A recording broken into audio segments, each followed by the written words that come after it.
14 अप्रैल बाबा साहेब की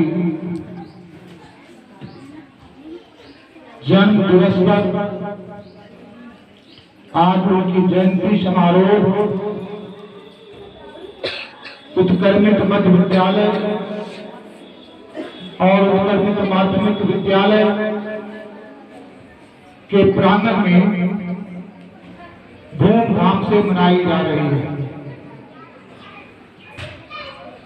इस कार्यक्रम में शिरकत करने वाले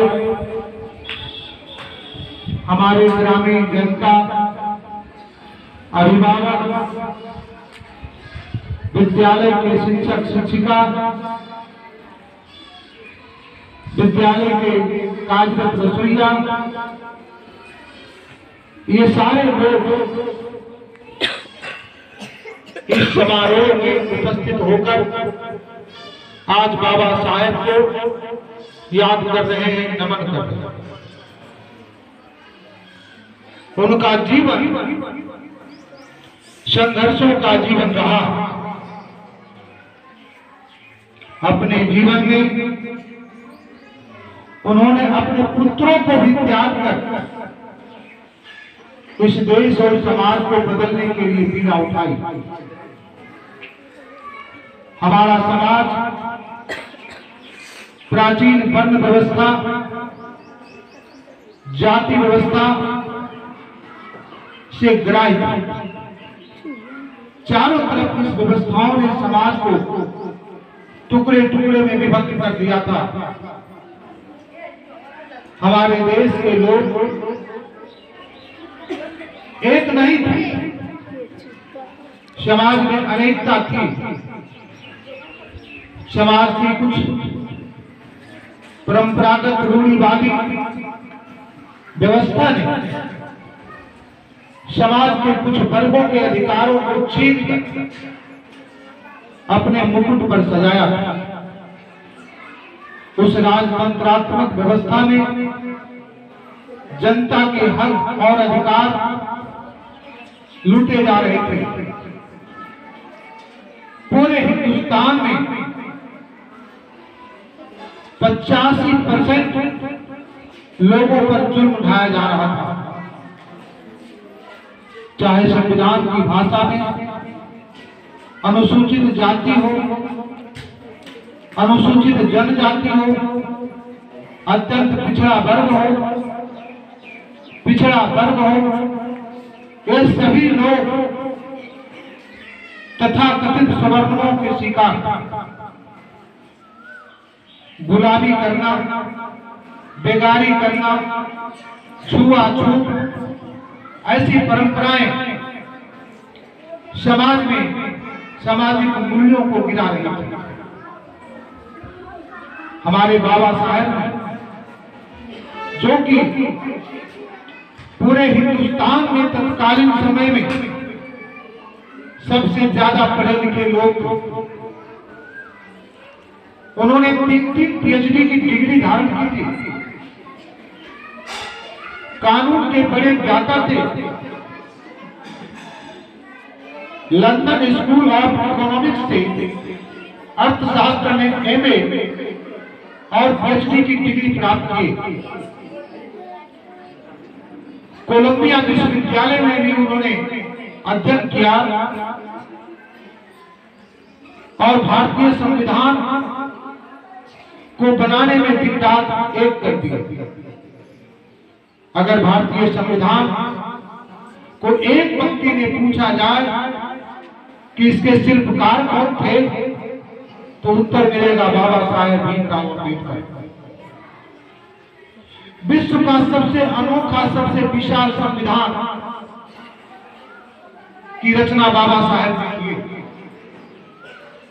इनके जीवन पर सबसे अधिक गहरा प्रभाव जॉन डीवी का, जो कि कोलंबिया विश्वविद्यालय में इनके गुरु थे।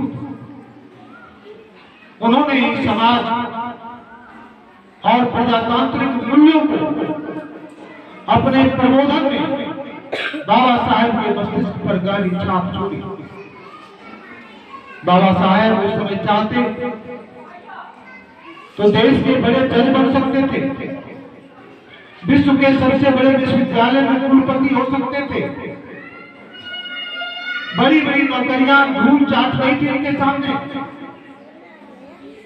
लेकिन वो सभी को अपने पैरों से ठुकरा कर उन्होंने देश और समाज को सेवा करने की पीड़ा हुई। उन्हें चिंता थी हम और हमारा समाज आज अलग अलग, हमारा प्रजातांत्रिक मूल्य ढहता जा रहा है, हमें संघर्ष करना होगा जाति उत्पीड़न के खिलाफ, जाति व्यवस्था के खिलाफ। जब तक यह जाति व्यवस्था रहेगी समाज एक नहीं हो सकता, जब तक ये छुआछूत और भेदभाव रहेगा समाज एक नहीं हो सकता। हमारे नारी में बहने वाले रक्त एक, प्रकृति ने हम सबों को एक समान सृजन किया, फिर भी समाज के कुछ लोग अपने स्वार्थ के लिए उन लोगों के अधिकारों को छीन रखा था, गुलामों से भी बदतर जिंदगी जीने पर मजबूर किया करता था। दलित लोग अपने पीठ पर हांडी बांध कर चलते थे, अपने साथ पानी लेकर चलते थे, जब वो चलते थे तो दीन का धमाका बजाते थे। इससे पता चलता था समाज को, जान जाओ कोई दलित युद्ध चल रहा है, और वो उस पर अपने जहां उनके पैरों के निशान पड़ते थे उस पर पानी डालते थे। तालाब की पानी पीने में इनकी पिटाई की जाती थी,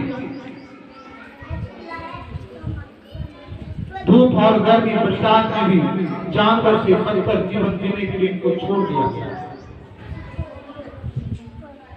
ऐसी स्थिति में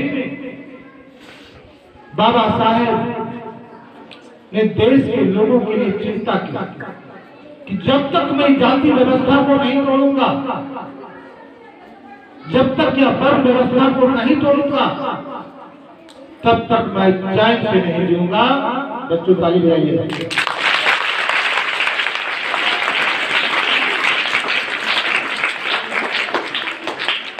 अपने कार्यों को अमली जामा पहनाने के लिए बाबा साहेब ने कई पुस्तकों की रचना की। अपने किताब एनिहिलेशन ऑफ द कास्ट में उन्होंने लिखा कि दीन दुखियों पे जुल्म करना, कमजोर वर्गों पर जुल्म करना सबसे बड़ा पाप, सबसे बड़ा अपराध। इसीलिए उन्होंने भारतीय संविधान के मूल अधिकारों में, मौलिक और अधिकार और कर्तव्य में अनुच्छेद 17 में वर्णित किया, अस्पृश्यता नहीं रहेगी, छुआछूत नहीं रहेगा, भेदभाव नहीं रहेगा। यदि कोई व्यक्ति छुआछूत करेगा तो कानून की नजर में अपराध होगा। कोई भी व्यक्ति राजा और चक्रवर्ती का उपाधि धारण नहीं करेगा, कोई भी व्यक्ति सम्राट नहीं बनेगा, और कोई भी व्यक्ति लिंग, जाति, वर्ण, विवेक, रंग, रूप के आधार पर वर्गीकरण नहीं कर सकता। फूलों के कई रंग होते हैं, फिर भी फूल का मानव के भी कई रूप हैं, कोई काले हैं, कोई श्यामले हैं, कोई गोरे हैं, कोई बहुत गोरे, लेकिन उनका रूप है आदमी और उनका गुण है आदमियत। अगर मैं आदमियत बोलूं, ह्यूमैनिटी बोलूं, तो ये सबसे समाया हुआ, चाहे किसी का रंग गोरा हो, काला हो, नाटा हो, लंबा हो, दुबला हो, पतला हो, आदमियत सब में होनी चाहिए। संवेदना सब में होनी चाहिए, मानवता सब में होनी चाहिए। यही तो बाबा साहब का प्राण है। उन्होंने संविधान में दलितों के लिए अधिकार, अत्यंत पिछड़ा वर्गों के लिए अधिकार, वोट देने का अधिकार नागरिकों को दिया। यहां तक कि हम अपने धर्म ग्रंथों में सर्वत्र नारी पूज्यते की बात करते थे, लेकिन नारी की पूजा होती नहीं। ग्रंथों में कुछ लिखा होता था, जुबान पर वो शब्द आ जाते थे कि जिस देश में नारी की पूजा होती है वह देश महान था। हर पुरुष की सफलता के पीछे एक नारी। कोई भी पुरुष कामयाब नहीं हो सकता जब तक कि उसके पीछे नारी नहीं।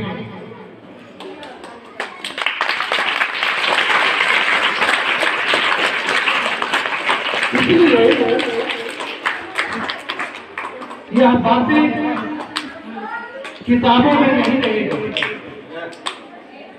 हमारी जमा में नहीं रहेगा, बल्कि उसकी व्यवहारिक रूप दिया जाएगा। और महिलाओं के लिए अधिकार, महिलाओं के लिए आरक्षण, महिलाओं के लिए अवकाश, महिलाओं के लिए मातृ अवकाश, महिलाओं के लिए विशेषावकाश, ये सारे अवकाश बाबा साहब ने दिए। मैं नमन करता हूं कि बाबा साहब ने पुरुष और नारी में कभी भेद नहीं किया।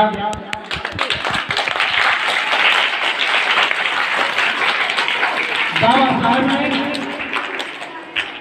जिंदगी रूपी गाड़ी में 2 पहिए लगाए, एक पहिए पुरुष तो दूसरे पहिए नारी। इसके बिना जीवन सफल नहीं हो सकता। मैंने अपने विद्यालय में भी एक कल्चर विकसित किया। हमारे पास छोटे छोटे लड़कियां गिरे रहते हैं, बड़ा खुश होता हूं जब वो अनुशासित रहते हैं, हमारी इशारों पर चलते हैं, हमारी इशारों को भी समझ लेते हैं। मैं जुबान से कुछ बोलता नहीं, मुस्कान समझ जाती है। यही तो मेरी खासियत है।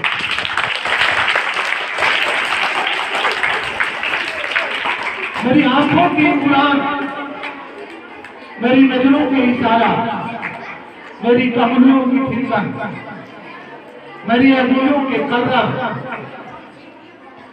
अक्षरा और अंतरा समझ जाती है तो खुशबू।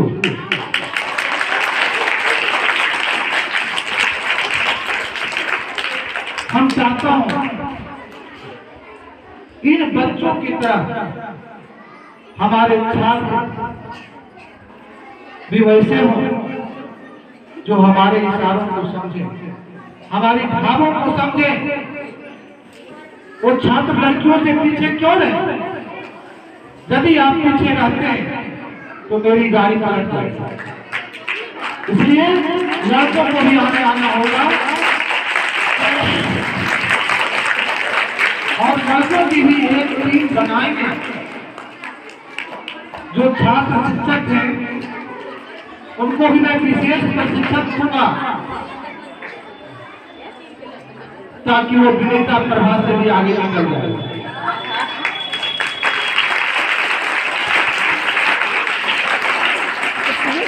इसलिए मैंने इस नाम छोटे बच्चों को देखा, कड़कती धूप में भी जलावन की नहीं पड़ती। बाबा साहब ने भी अपने जिंदगी को में पसीना बहाया, फूलों के तेज पर नहीं छोड़ा। Life is not made of roses. जिंदगी फूलों का तेज नहीं है।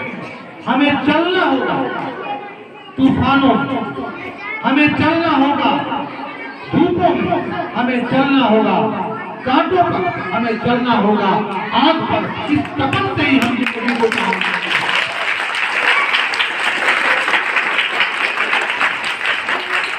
आराम और विश्राम से जीवन नहीं चलता। आज उन्हीं की जयंती बना रहे हैं जिन्होंने सिखाया है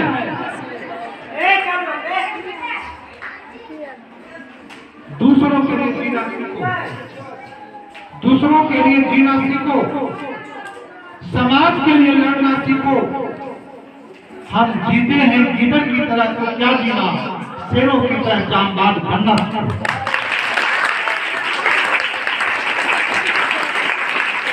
हमें शेर की तरह दहाड़ना पड़ेगा, तभी हमारा देश, हमारा राष्ट्र और समाज के सभी वर्गों के लोग एक साथ मिलकर प्रजातांत्रिक मूल्यों में विश्वास करते हुए हम अपने संविधान की रक्षा करेंगे और अपने हक और अपने अधिकार को लेकर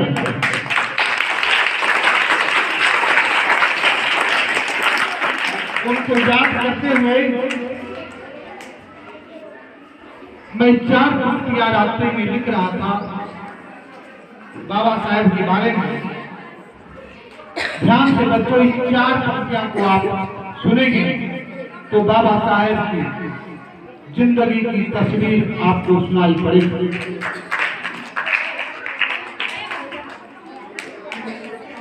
मेरी आस तुमसे बंधी हुई, मेरी लाज तुमसे लगी हुई,